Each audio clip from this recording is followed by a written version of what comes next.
गोवंश हत्याबंदी कायदा नव्हे, हा गोपालक हत्याबंदी कायदा बनलेला आहे।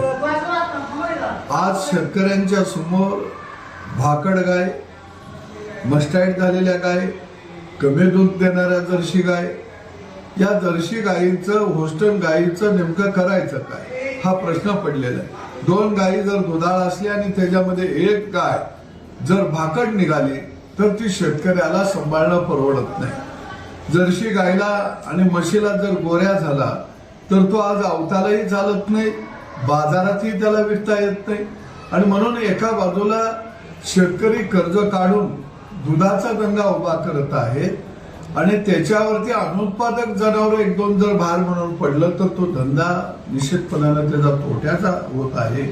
आणि गोरक्षक हे जनावर बाहेर विकायचं म्हणलं तर रस्ती अडवत आहेत, खंडणी बहादर बनून खंडण्या गोळा करत आहेत आणि याचा फटका निश्चितपणानं गावगाड्यातल्या शेतकऱ्याला बसत आहे। पूर्वी भाकड जनावराला 25,000 30,000 रुपये मिळायचे, त्याच्यामध्ये 20-25,000 रुपये घातलं की नवीन जनावर घेता यायचं। परंतु या गोरख रक्षकांच्या गोरख धंद्यामुळं आज संपूर्ण शेतकरी संकटात सापडलेला आहे।